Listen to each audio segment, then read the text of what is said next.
Revenge. It's a word that conjures images of cold calculation, of simmering anger waiting for the perfect moment to strike. But in the world of motorsport, revenge isn't just personal, it's public, played out on the grandest stage, at breakneck speed. It's a primal force, driving people to extraordinary lengths. It can turn boardroom slights into international showdowns and transform ordinary men into legends behind the wheel. Most of us might settle for a passive-aggressive note, or maybe a heated argument. But Henry Ford II wasn't most people. He had the resources, the ambition, and a name to defend. He wanted to make a statement the world would never forget. When Enzo Ferrari publicly humiliated him, Ford didn't just get mad, he declared war. The insult stung, echoing through the halls of Detroit and Maranello alike. For Ford, this was no longer about business. It was about pride, legacy, and proving a point. The battlefield, the 24 Hours of Le Mans, the world's toughest, most prestigious race. A grueling test of speed, endurance, and engineering, where only the best survive the night and see the checkered flag at dawn. Ford, known for practical family cars and reliable sedans, set out to beat Ferrari at his own game. It was a bold move, one that would require vision, innovation, and a willingness to risk everything. Ferrari's cars were art, sleek, beautiful, and nearly unbeatable. For years they had dominated Le Mans, turning the race into their personal showcase of Italian engineering and passion. Ford was the outsider, armed with American muscle, a relentless drive, and a blank check. The company poured millions into the project, assembling a dream team of engineers and drivers, all united by a single goal: to dethrone Ferrari. This was more than a race. It was a saga of pride, innovation, and corporate vengeance. Every lap, every pit stop, every decision was fueled by the desire to settle a score on the world's biggest stage. A snub in an Italian boardroom led to the creation of a car built not just to win, but to humiliate. The Ford GT40. It was a machine born from rivalry, engineered for revenge, and destined for glory. This is the story of how fury, ego, and engineering collided at 200 miles per hour. It's a tale of risk, resilience, and the relentless pursuit of victory, where every second counted and reputations were on the line. The legend of the GT40 begins here, at the intersection of ambition and adrenaline, where history was rewritten at full throttle. To truly grasp Ford's ambition, you first need to understand the world Ferrari had built, a world defined by speed, elegance, and an almost mythical sense of invincibility. Ferrari wasn't just a car company, it was a kingdom ruled by passion, tradition, and the relentless pursuit of victory. In the early 1960s, Le Mans was Ferrari's playground. Year after year, their cars thundered across the finish line, leaving competitors in the dust. The red cars from Maranello became synonymous with triumph, and the podium was almost always draped in Ferrari red. Their machines, like the legendary 250 GTO and the innovative P-Series, were more than just race cars. They were rolling works of art, crafted with obsessive attention to detail. At the helm was Enzo Ferrari, a man whose uncompromising vision and iron will shape every aspect of the team. Ferrari's dominance made Le Mans almost predictable. The only real suspense was which Ferrari would take the checkered flag, and by how much they would win. For other teams, it was a race for second place. Ford, meanwhile, was a different beast entirely. They were the industrial giant, practical, reliable, and built for the masses. Their cars filled highways, not racetracks, and their reputation was solid, but hardly thrilling. Under the leadership of Henry Ford II, the company was hungry for change. They craved excitement, prestige, and a new image that would capture the world's imagination. Racing was the answer. And in the world of motorsport, Le Mans was the only stage that truly mattered, the ultimate test of speed, endurance, and engineering. But Ford was stepping into the unknown. They knew almost nothing about endurance racing, and their first attempts were riddled with setbacks. In the world of Le Mans, they were true underdogs, facing a mountain of challenges. The contrast between the two could not have been sharper. Artisan versus industrialist, passion versus mass production, tradition versus innovation. Every detail, from the way engines were built to the spirit of the teams, highlighted their differences. Ferrari had the heritage, the trophies, and the mystique.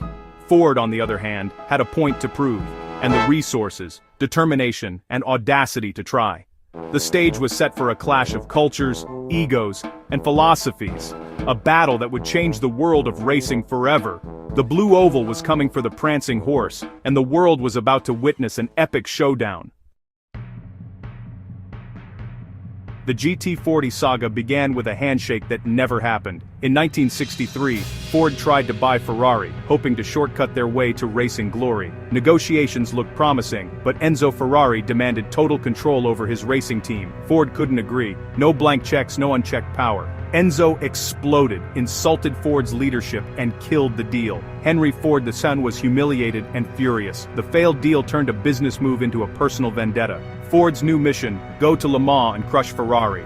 The budget was unlimited, the goal singular: humiliate Ferrari on the world stage. From this bitter split, a legend was born. With revenge as their fuel, Ford's Le Mans project began. Lacking expertise, they turned to Britain, partnering with Eric Broadley and his Lola Mk6. The GT40 was born, beautiful, fast, but dangerously unstable at speed. Early attempts at Le Mans ended in disaster. The cars were quick, but fragile. Ferrari watched as Ford's dreams fell apart. After repeated failures, Ford handed the project to Carroll Shelby and Ken Miles. Shelby's team transformed the GT40, swapping in a monstrous 7-liter V8 and fixing its flaws. They solved the car's instability, making it a true endurance weapon. The GT40 Mk2 emerged, brutal, reliable, and ready for war. Shelby and Miles had turned Ford's embarrassment into a contender. The showdown with Ferrari was set. The 1966 Le Mans was more than just a race. It was a clash of titans, a battle that would echo through motorsport history. Ford's army, brimming with determination and American muscle, faced off against Ferrari's artistry, a legacy built on speed and elegance. Ford arrived with 8 GT40 Mk2s, overwhelming the field with sheer numbers and a sense of purpose. Their presence was impossible to ignore, a statement of intent from Detroit to the world. Ferrari's P3 was beautiful and nimble, a machine crafted for finesse and speed. But Ford's brute force was relentless, their cars thundering down the Mulsanne Straight, determined to break Ferrari's dominance. The race was fierce, a true test of endurance and engineering. As night fell, the circuit was lit by headlights and hope, but Ferrari's challenge began to crumble under the relentless pressure. By dawn, only Fords remained at the front, a dominant procession that seemed unstoppable. The blue and white cars surged ahead, their engines echoing across the French countryside. Ken Miles led the charge, his skill and grit unmatched, followed closely by Bruce McLaren and Chris Amon. Together, they formed an unbreakable wall at the front of the pack. Ford's victory was all but assured, but behind the scenes, corporate meddling began to cast a shadow over the impending triumph. Executives, eager for a perfect publicity moment, ordered a stage photo finish. Miles, ever the team player, slowed to let McLaren catch up, sacrificing his own lead for the sake of the company's image. Due to a technicality in the rules, McLaren's car, having started farther back, was declared the winner, robbing Miles of a well-deserved victory in a cruel twist of fate. Miles, the architect of Ford's success and the heart of their campaign, was denied his moment of glory. His disappointment was palpable, a silent testament to the cost of corporate ambition. Ford got its historic 1-2-3 finish, a moment immortalized in photographs and headlines, but the victory was bittersweet, tainted by the loss of what could have been a perfect ending. The humiliation of Ferrari was complete, their reign broken, but the price was high. Triumph and heartbreak mingled on the tarmac that day. The legend of Le Mans was forever changed, marked by both glory and sorrow. A day when the gods of racing wept for what was gained, and for what was lost. Ford wasn't done. In 1967, they returned with the radical GT40 Mk4. Ferrari countered with the P4, setting up another epic battle. The race was a flat-out sprint, but Ford's power and durability prevailed. Dan Gurney and A.J. Foyt claimed victory, cementing Ford's dominance. With their mission accomplished, Ford's factory team withdrew. But the GT40's story wasn't over. New rules in 1968 should have ended its reign, but John Wyer entered older Machias. Against all odds, the Gulf livery GT40 won in 1968, and again in 1969, outlasting newer rivals. Jackie Ickx's dramatic final lap duel in 1969 sealed the car's legend.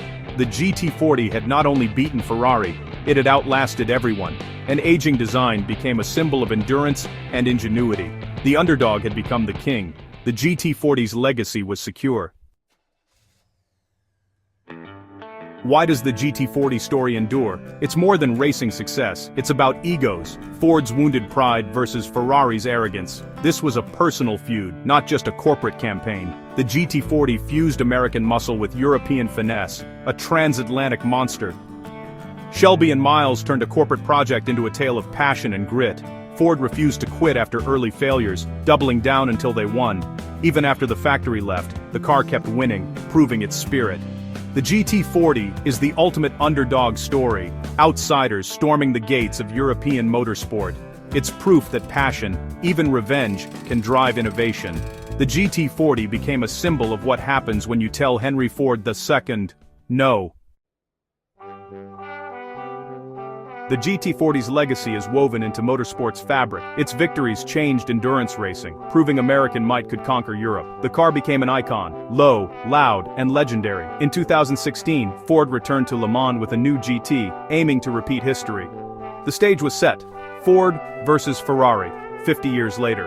After a fierce battle, Ford triumphed again, echoing the past. The GT40's story became a living legend, transcending motorsport. Born from anger, it endures as a symbol of passion, persistence, and victory.